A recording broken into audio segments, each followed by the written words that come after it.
Nexus PMG welcomes you to the Bigger Than Us podcast, which we as energy geeks lovingly refer to as the BTU. Bigger Than Us is a podcast that focuses on ideas that will shape the future of our planet and ultimately our existence. We will occasionally lean into energy topics because, after all, it's the key to our collective survival. But we'll also explore other ideas and topics that we believe will have an impact that is bigger than us. And now, on to today's show.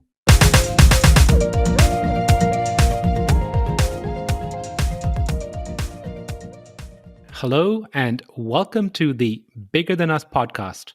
I'm your host, Raj Daniels, and today I'd like to welcome Dianna Cohen to the show. Dianna Cohen is the co-founder and CEO of Plastic Pollution Coalition and a passionate advocate against plastic pollution. A Los Angeles-based visual artist, Dianna has shown her work internationally at galleries, foundations, and museums. She uses plastic in her artwork to make a visual and social impact. With plastic bags as her primary material for the past 27 years, Cohen is interested in exploring its materiality through modifications and the material's relationship to culture, media, toxicity, and the world at large, and shared this in her 2010 TED Talk, Tough Truths About Plastic Pollution. Dianna is a frequent speaker and media expert and has spoken at the UN and international conferences and symposia, and has been interviewed by Al Jazeera, NBC Nightly News, the New York Times, the Washington Post, the Guardian, USA Today, Martha Stewart Living, and many others. She is the recipient of the Global Green Environment Award, the Snow Angel Award, and the Environmentalist of the Year Award by SEMA, amongst others. Dianna, how are you doing today? I'm well. How are you, Raj? Dianna, I'm doing wonderful. Dianna, where in the world are you located? I am in Los Angeles, California. And how's the weather in Los Angeles today? Today has a feeling of June gloom. What is June gloom? June gloom is when it's warm, slightly humid, and there's a layer of clouds so that it's not sunny. Oh, sounds It's unfortunate a relatively little bit. rare here in Southern California, but it does tend to happen during the month of June. Oh, well, I hope it brightens up for you a little bit. Thank you. So, Dianna, I like to open my show by asking my guest the following question. If you were asked to share something interesting about yourself, what would it be? Well, ever since I was a little kid, when people have asked me what I am, I've always told them that I was an artist. And I don't know if people will find it interesting or not, but for that reason, I've always drawn and made art. And when I was in university, I was a biology major. But after 2 years, I realized I couldn't be creative unless I had a PhD. Actually, I realized that after my first year. And so I began proceedings to transfer to the art department. And so I have a degree in art, and I make art and am an artist. So, what about art drew you to it from such a young age? I think making art is something that you can do anywhere. You don't have to have a lot of materials to create something or imagine something and then make it. And particularly when it comes to something like drawing, if you have access to anything that will make a mark on something else, you have the ability to draw. It doesn't necessarily give you the ability, but you have the opportunity to draw. And I'm fascinated by that. And it's something that I think my parents used when I was a kid growing up to entertain me and keep me occupied. It was easy for them to hand me a pen or a pencil and a napkin or a piece of paper and say, why don't you draw? And that's where I come from, just in case anyone was wondering. I love that idea. And I feel like we all have artists somewhere inside us, and some of us are more willing to express it than others. Maybe too early in the show, but I'm going to ask anyway.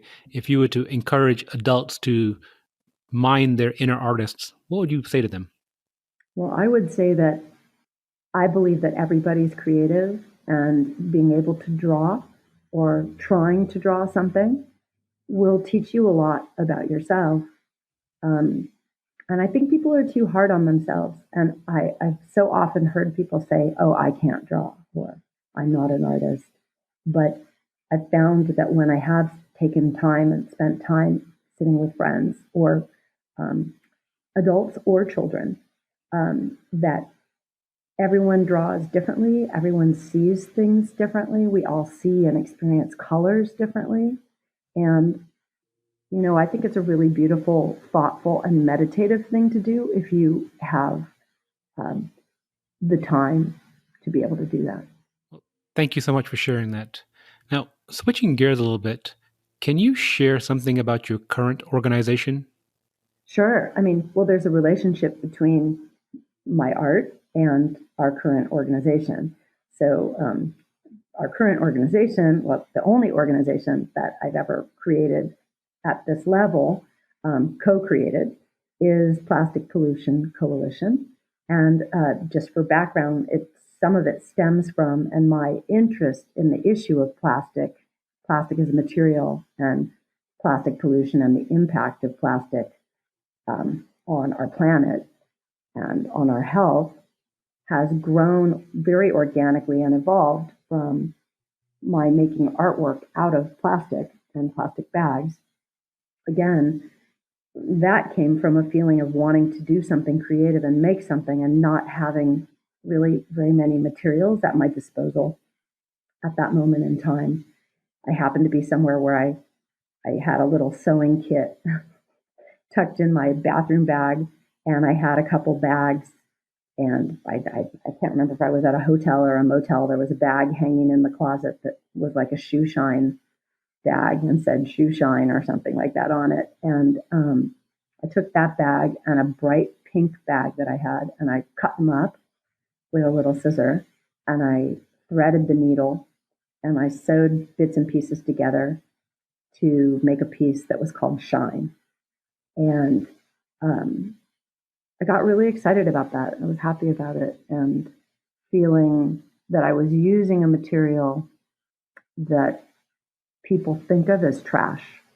And in a sense, it's almost plastic, and plastic bags in particular have become a material that are almost invisible in our cultures because we don't really value them.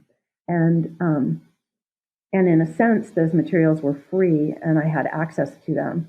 And so, in cutting them up and putting them back together and reworking them, I felt that I was I was not an activist at the time I started making this work. It was more than 25 years ago.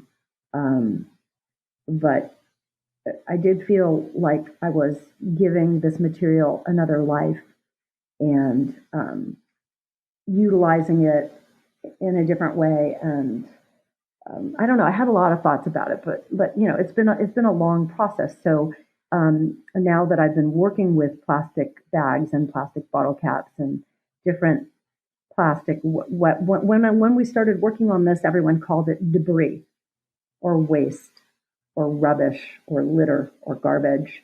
And taking these materials, not super sullied versions of them, but just something that might have been used once, you know, that I was calling attention to the material, and that led me to begin to look at it differently and then see it around me here in California, or begin to see it also at the beach, in the ocean, tying it to my bathing suit when I come out of the water, looking for a garbage bin to put it in, not thinking that it was a material that could be recycled, not knowing much about it. I really didn't give it any thought.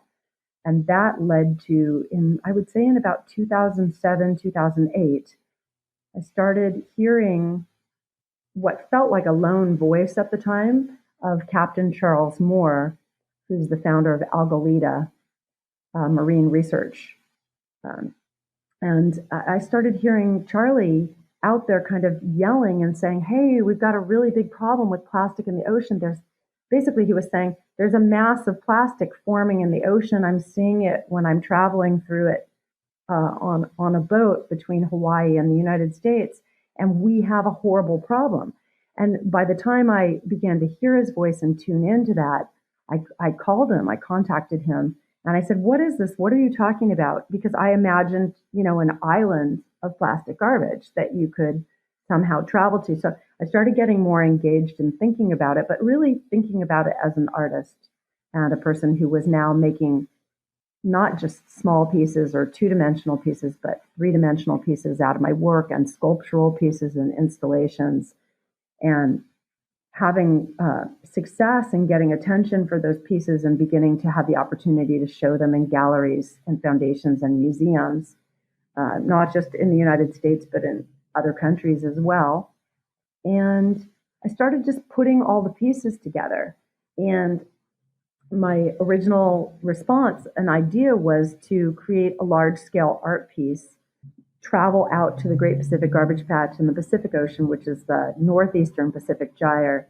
I thought it was a destination that I could travel to, and then bring equipment with me that would allow me to harvest it, like pick it up, like a crane. And I was talking to these brothers in Utah who had this chipper that could take up to 50% organic matter, because every time I spoke to Charlie, he would say, "You can't clean it up.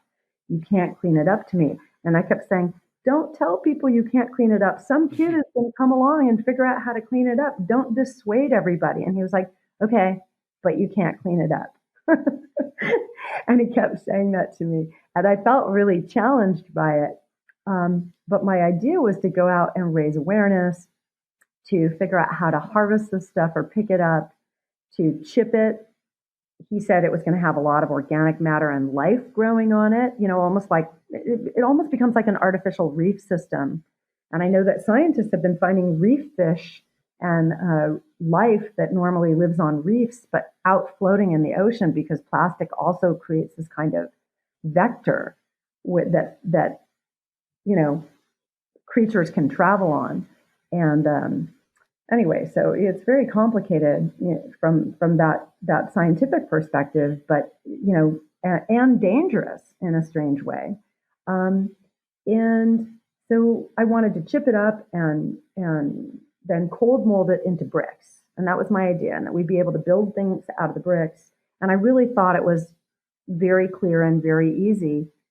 So I put a lot of energy for about a year into developing a business plan to do it. And I thought I could go out there with friends who were also seeing the problem. Most of my friends that were seeing the problem in the beginning, or my beginning of understanding it, a lot of them were surfers and professional surfers. And they started texting me pictures from different parts of the world. Suddenly I'd get a picture from the pro surfer Kelly Slater, the world champion surfer, and of a beach totally inundated with plastic garbage. And I'd say, "Oh my God, where are you?" And he'd say, "I'm in Costa Rica," or "I'm in Nicaragua." And so people started sharing these images. And that's when I started to realize that I didn't think we could actually clean it up. And I met some other folks, and we co-created and decided to co-found together Plastic Pollution Coalition. And that was back in 2009. And in the process of doing that, I put together an advisory board. And actually, one of the people on my board looked at me when we were having a deeper conversation about this and said, "I think we need to back up and look at the big picture. And what is that big picture?" Because I was saying to him, it's not about cleanup. It's really not about, we're not going to fix this problem by cleaning something up. And I feel like industry, and the petrochemical industry, and all the big corporate companies that use plastic to package their food and beverages and beauty products and materials in, they have put a lot of time and energy and lobbying power and money and advertising money into selling us the idea that everything can just be recycled. And what that's done is it's externalized all the true costs. So, it pushed the responsibility and the onus onto the public. And that is why Keep America Beautiful, and these different Keep Blank Beautiful campaigns, Tidy Britain, Be a Tidy Kiwi in New Zealand, etc., have developed these campaigns that are all about give a hoot, don't pollute, don't be a litter bug, and teaching this, 3 R's to our children, all these campaigns. And then suddenly our children are supposed to clean this all up, which I find, you know, repulsive.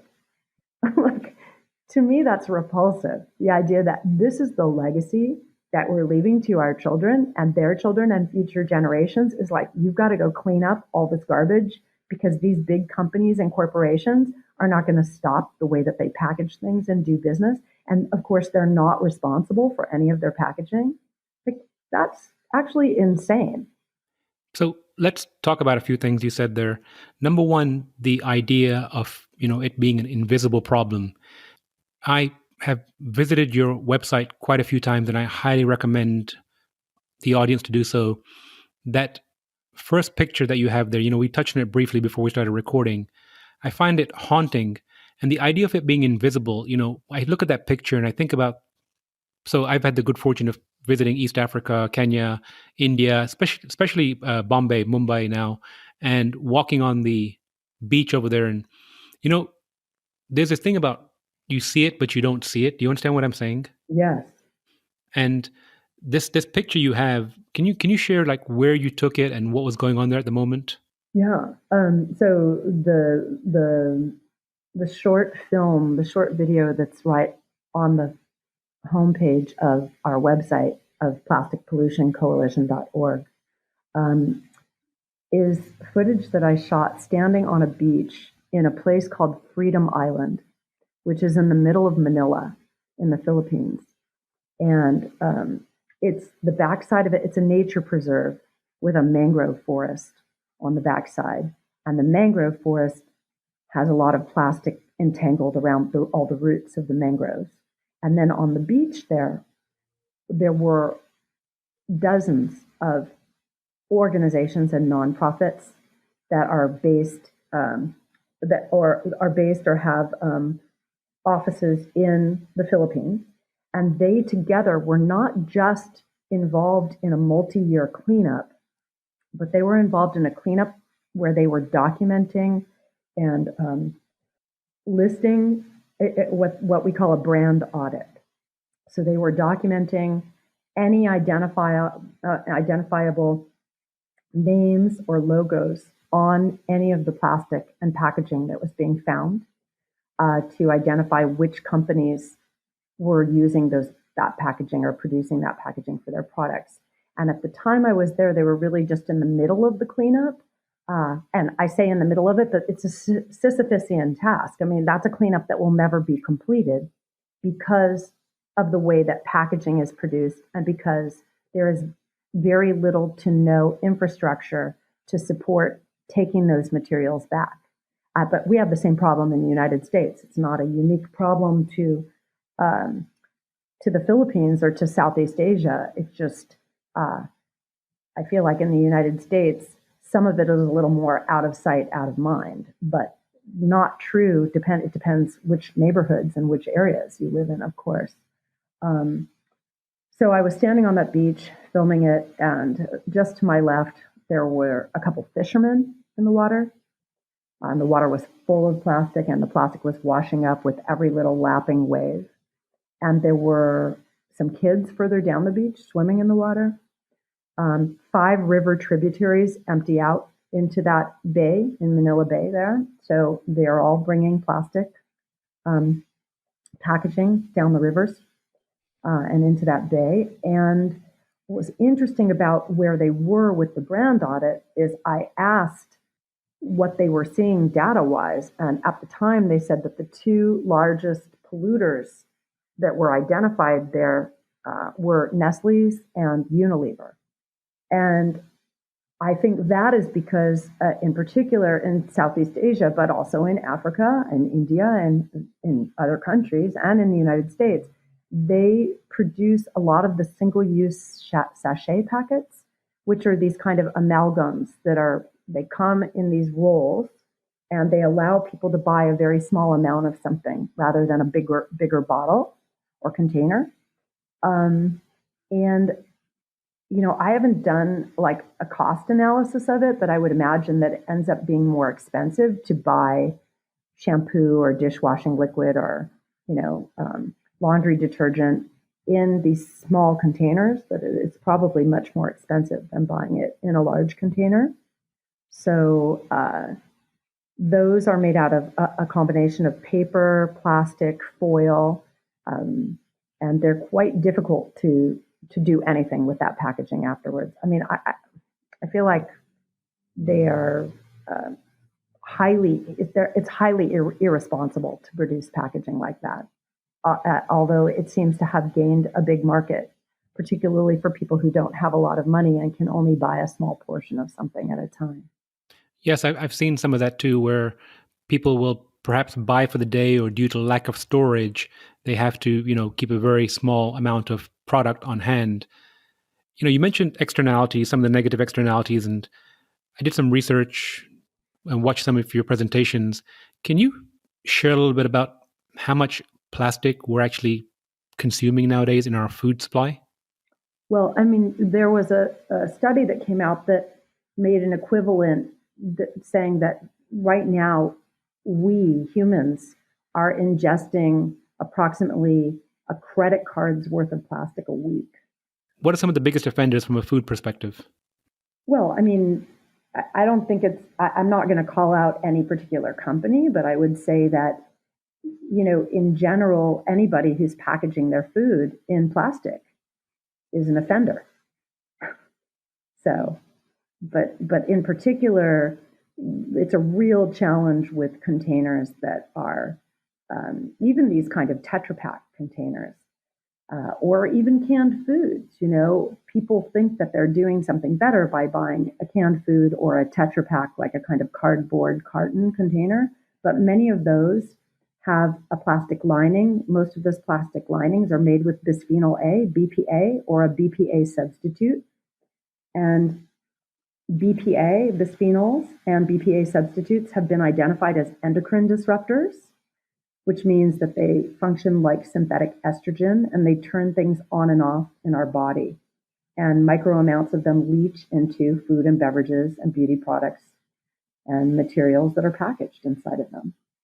And phthalates are also used to make plastics. They make plastics kind of soft and supple and malleable. They're used heavily in things for babies and children, soft, mushy toys, and things like that, a lot of which end up in children's mouths. And those have also been identified as endocrine disruptors. In fact, the University of Irvine has identified phthalates as being obesogens. So they've also found in studies that exposure to phthalates or absorption of phthalates will make our bodies hold more fat.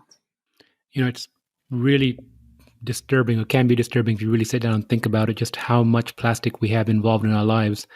And I know on your website you have this refuse. Can you share a little bit about that?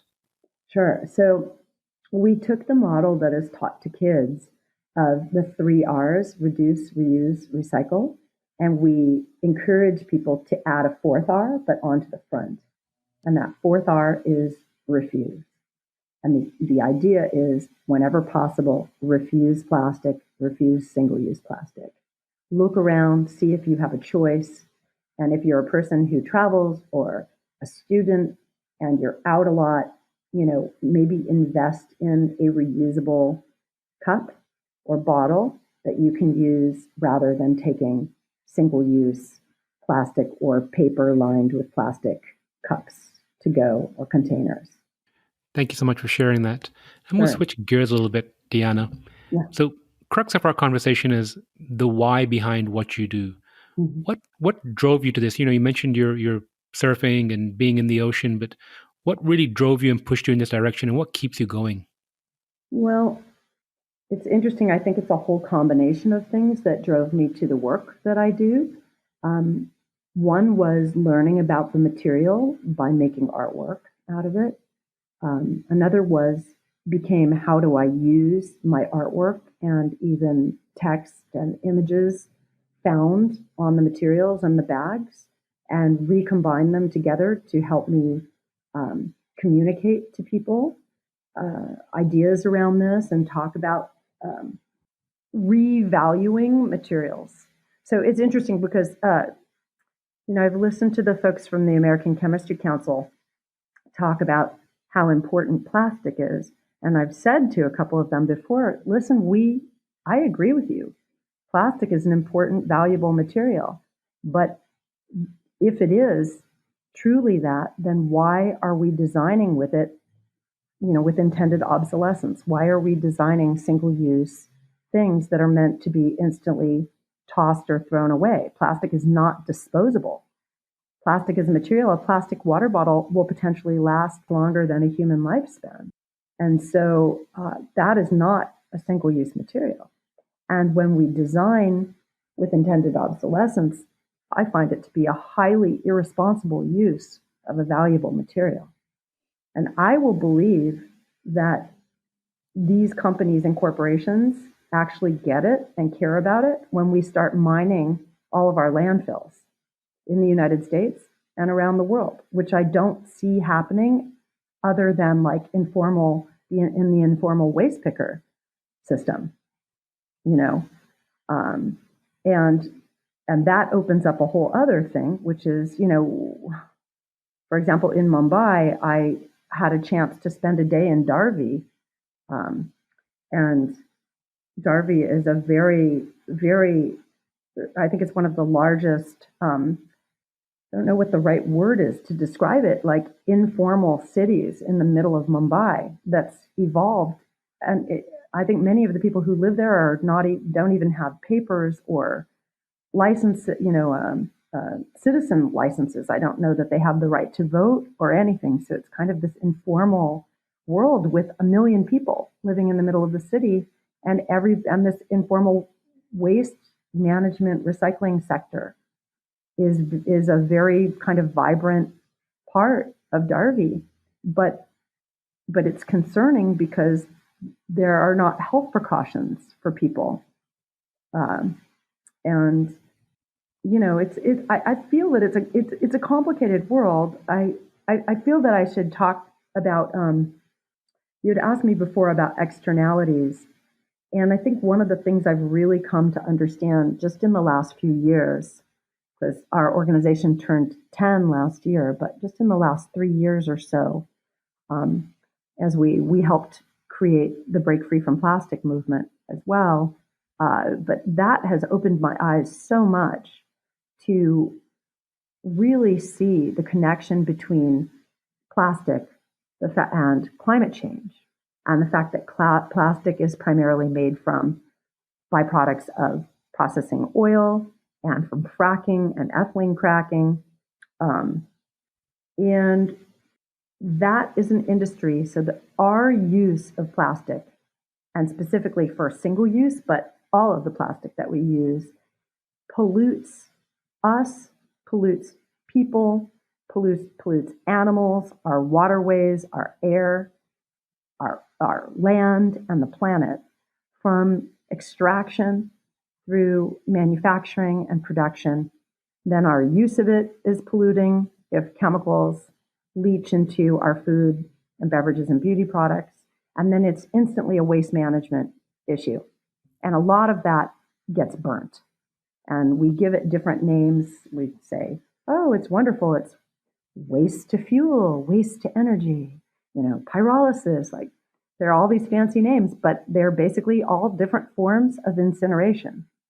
And when we incinerate plastic or burn it in open pits, we create particulate pollution and we release dioxins. And when you look at the whole sphere of that chain that I've described, from extraction, manufacturing, production, use, and waste management, burn, incineration, it disproportionately impacts Fenceline and frontline communities, which means it disproportionately impacts people of color and indigenous communities.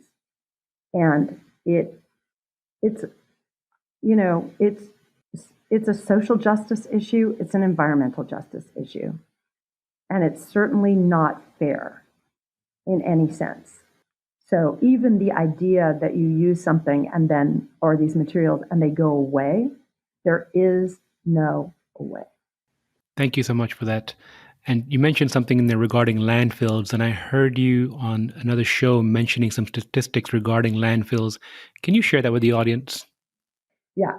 So basically, what I was talking about, if you heard on another program, was that so in 2018. So okay, here's the thing: in the United States, we have worked with a number that came from the government and different agencies that we recycle 9% of our plastic.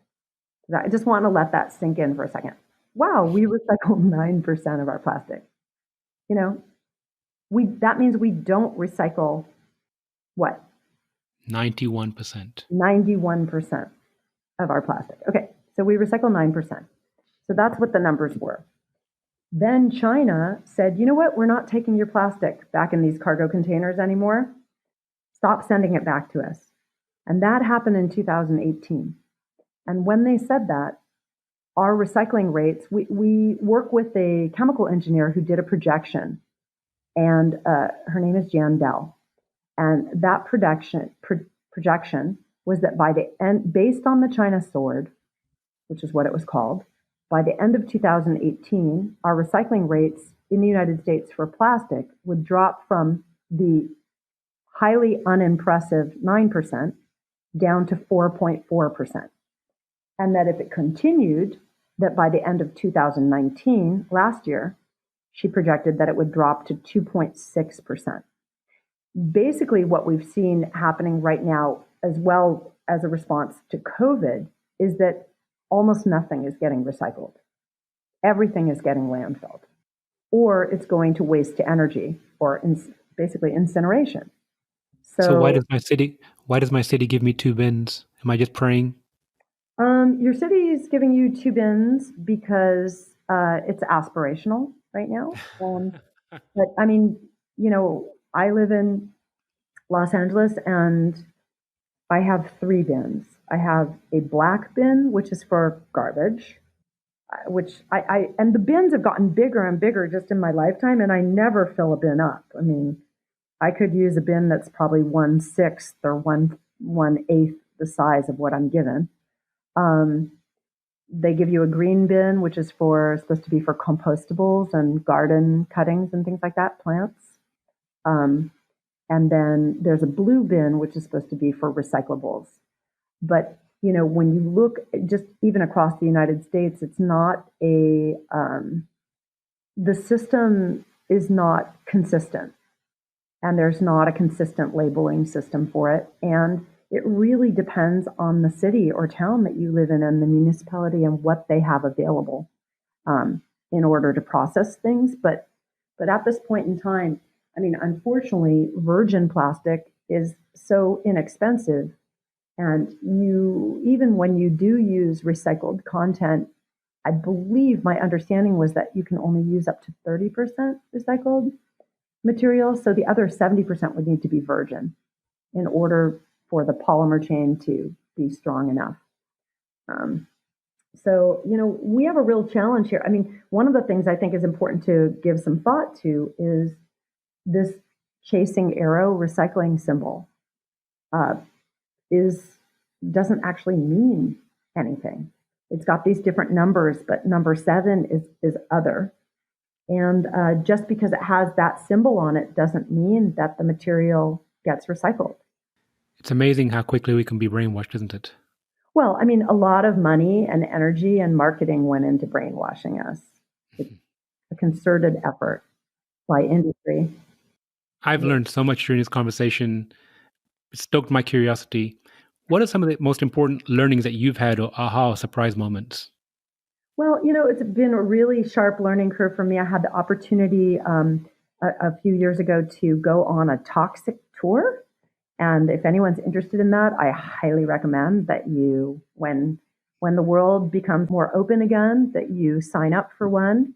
If you can find one near to where you live, and go and learn about what is actually happening around you. I had the opportunity to go on a toxic tour through a group called Tejas.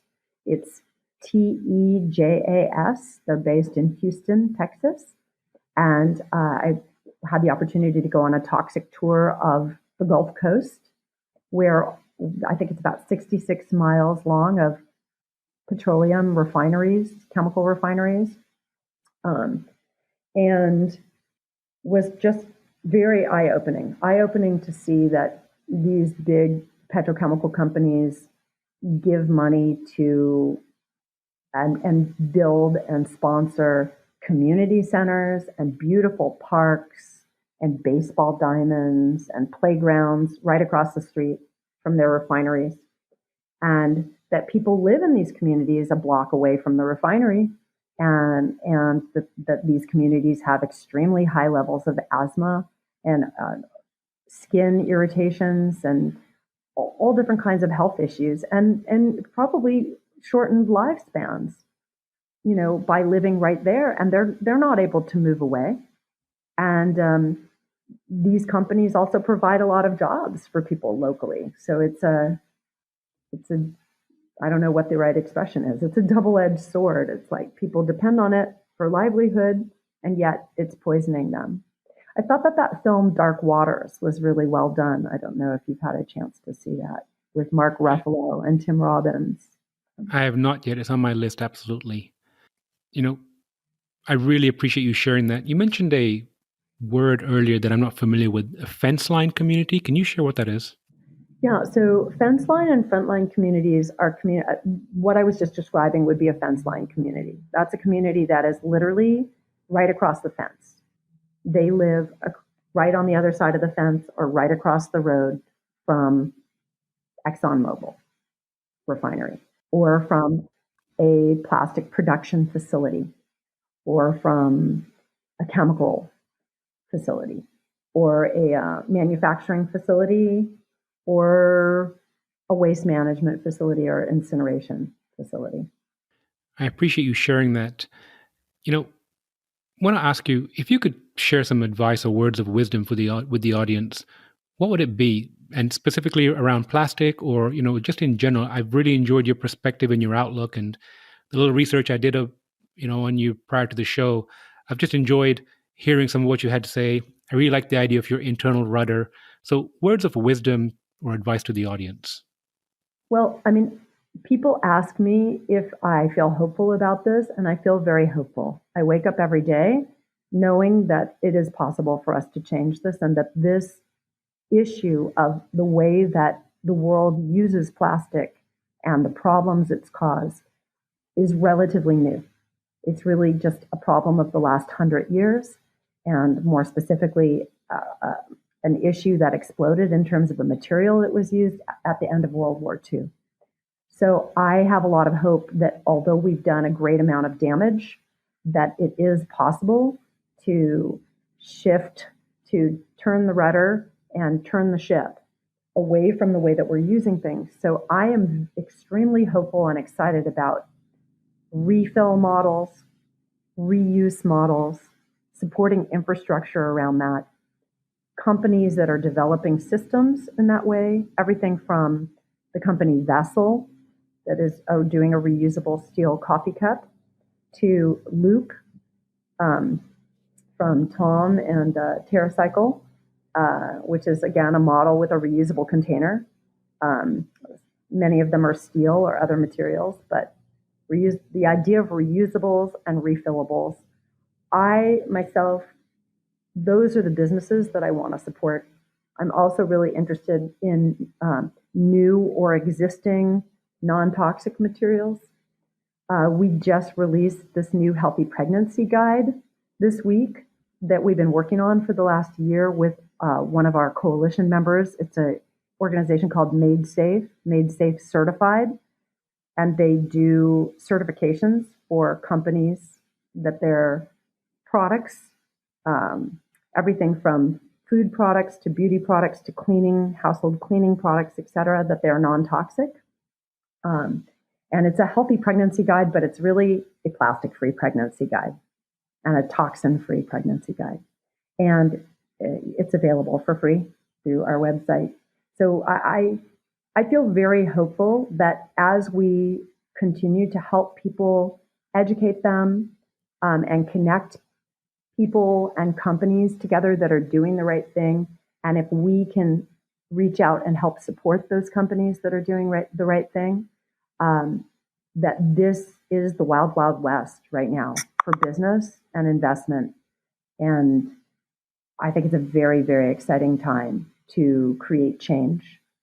And I wonder too if everything that's been happening from COVID to social justice will also allow us to see that the places I was describing to you earlier, where Fenceline and frontline communities are based, and the impact of plastic and our use of plastic and plastic manufacturing and plastic production on them, that we cannot continue to have sacrifice zones, and we must stop thinking about people and some people as disposable. Nothing's disposable. The planet's been here much longer than us. Something has evolved to use every single little bit of everything. When we die, our bodies will go back to the earth, and there are, bacteria and mushrooms and all these different, mycelium and all of these things that will utilize what we are made out of. And we are made out of the same building blocks as plants and the planet. And everything's connected. The way that we deliver water, the way that we protect our water, the way that we are addressing and looking at extractive industries. I think we need to really shift all of this and realize that everything is intertwined and everything's interconnected. And if we can look at this in a more holistic way, then something as simple as ordering a drink and saying no straw in my drink, or, if you're able to, if you live in a community, or you go to a market where you could ask for something in glass, or if you find a market where you can buy things in bulk and bring your own containers or bags with you and refill things, or use glass jars. Very simple, tiny little things can have a big ripple effect. So even remembering to bring your own bag or basket every time you do go out or go to the market is important. And I feel that this is obviously a very unusual year, and it's amazing that it's 2020 in our calendar, because it's the year to really open our eyes and to look backwards and to look forwards and move things in the right direction. And we have to do it. This is the year to do it. Dianna, thank you so much for the advice and words of wisdom. I've so enjoyed speaking with you. Is there anything I should have asked you that I didn't, or anything else you'd like to share before we go? Well, I didn't really describe the coalition to you. Should I just talk Absolutely. about that? Please do. So we founded Plastic Pollution Coalition in 2009 and have slowly grown. We had some original founding member groups, and I would say by the end of 2010, we were about 25 groups, and that included a few businesses as well. I remember NatraCares, which is a natural women's menstrual materials company. They had joined us right in the beginning. And then as the years progressed, we grew slowly. But in the last 3 years, we've grown exponentially. And now about half of our coalition members are businesses. And we have about just over 1,200 organizations and businesses. So that has been really interesting to see how many businesses have become interested in addressing plastic pollution, in figuring out how to reduce their plastic footprint, and coming up with ideas and solutions, products, infrastructure systems, etc., that will allow us to continue to create this change and to move towards a world free of plastic pollution. So that is the coalition. And then we work through educating people, connecting them, and advocating. So we've created a number of guides and tools and toolkits, and we have a global plastic reduction legislative toolkit that folks can sign up and use if they're interested in bringing policy to their town or state or country. And that is available on our site. And then we also have been involved in helping create comic books with Archie's comics, Archie and Friends, an animated comic with Chintan. It's a group that represents informal waste pickers, and they're based in India. We have a little booklet we made for kids called Is Plastic Fantastic?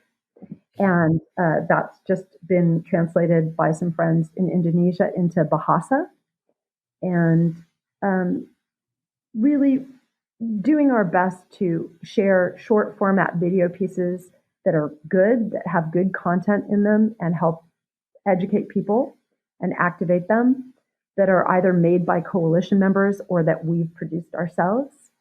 And then very, very proud to be involved with and to have helped support a film called The Story of Plastic, which is available right now. It's being distributed by Discovery Channel, and it can be watched on Discovery Go, or you can also set up screenings of it or virtual screenings of it through The Story of Plastic and The Story of Stuff.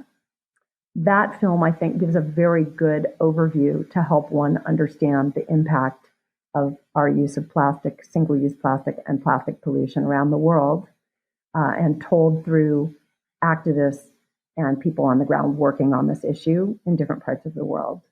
But also with solutions and interesting solutions around zero waste cities and zero waste city models. I think composting is really interesting with regards to this as well. But, I would just encourage everybody just to think reusable and not disposable. And sorry, I've gone back to advice, but that would be No, that's perfect. And my most simple piece of advice that I could offer. I like that. Simple is always good. And I will put links to the movie and your website in the show notes. I want to congratulate you quickly on your 10 years and congratulate you on your most recent, exponential growth of the last few years. I look forward to seeing you grow again exponentially in the next 10 years and look forward to catching up with you again soon. That sounds great. Thank you so much for having me, Raj. Thank you. Thanks. Thank you for listening. And if you like our show, please give us a rating and review on iTunes. And if you want to show your support, please share our show with a friend or reach out to us on social media where you'll find us under our Nexus PMG handle. Bigger Than Us is a Nexus PMG production.